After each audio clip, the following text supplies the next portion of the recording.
warahmatullahi wabarakatuh. Baiklah, saya Sulastri dari PMT 6A.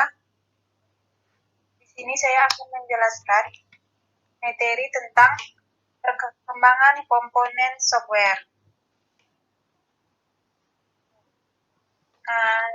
Yang pertama kita harus tahu dulu definisi dari software itu apa, kemudian sejarah perkembangan softwarenya, kemudian klasifikasi perangkat lunaknya.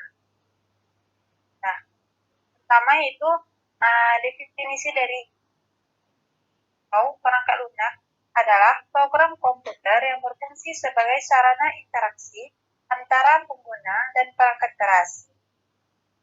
Software bisa juga dikatakan sebagai penerjemah perintah-perintah yang dijalankan pengguna komputer untuk diteruskan atau diproses oleh perangkat keras.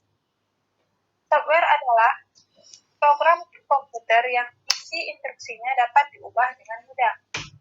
Software juga pada umumnya digunakan untuk mengontrol perangkat keras melalui melakukan proses perhitungan, berinteraksi dengan software yang lainnya, dan lebih mendasar seperti sistem operasi dan lain-lain. Nah, jadi software adalah suatu data elektronik yang disimpan dan diatur oleh komputer dari data tersebut. Akhirnya dapat diolah oleh komputer dalam bentuk sebuah program atau sebuah instruksi yang dapat dijalankan suatu perintah. Nah, kemudian yaitu sejarah perkembangan software. Yang pertama, pada periode pioner. Nah, pada periode pioner ini bentuk perangkat lunak pada awalnya adalah sambungan-sambungan kabel ke bagian-bagian dalam komputer. Nah, kemudian pada periode stabil. Nah, pada periode stabil ini pengguna komputer sudah cukup meluas dan banyak digunakan di berbagai kalangan. Nah, kemudian yang ketiga, periode mikro. Nah, periode mikro, perangkat lunak dapat dibedakan menjadi perangkat lunak sistem yang bertugas menangani internal. Dan kemudian ada juga perangkat lunak aplikasi yang digunakan secara langsung oleh penggunanya untuk keperluan tertentu. Kemudian selanjutnya periode modern. Nah, periode modern ini perangkat lunak atau softwarenya terdapat pada hampir semua perangkat elektronik. Gambar pada era pemula atau era pioner. Kemudian ini adalah contoh gambaran dari era stabil. Nah, yang ini adalah contoh gambaran era mikro. Kemudian yang terakhir itu contoh gambaran pada Nah, selanjutnya itu klasifikasi software. Yang pertama ada sistem operasi, ada sistem utilitas, ada program aplikasi, ada program paket, dan program dan bahasa pemrograman. Nah, yang pertama yaitu sistem operasi. Sistem operasi merupakan perangkat lunak yang mengoperasikan komputer serta menyediakan antarmuka dengan perangkat lunak lainnya atau dengan pengguna.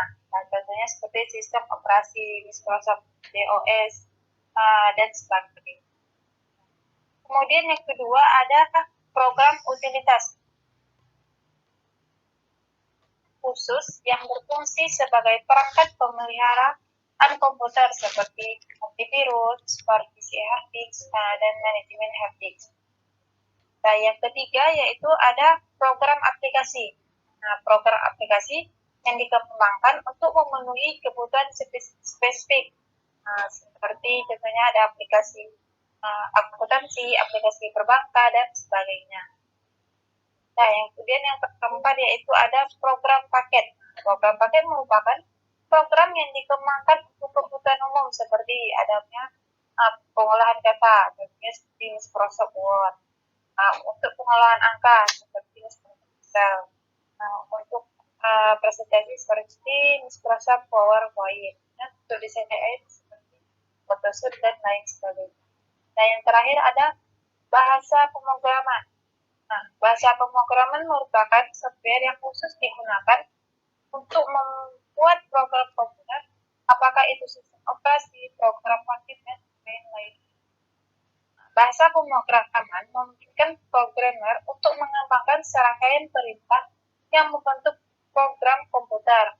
Banyak bahasa pemrograman yang berbeda. telah dikembangkan. Nah, dengan masing-masing memiliki kosakata, tata bahasa, dan penggunaan yang berbeda-beda. Sampai di sini penjelasan dari saya. Terima kasih. Assalamualaikum warahmatullahi wabarakatuh.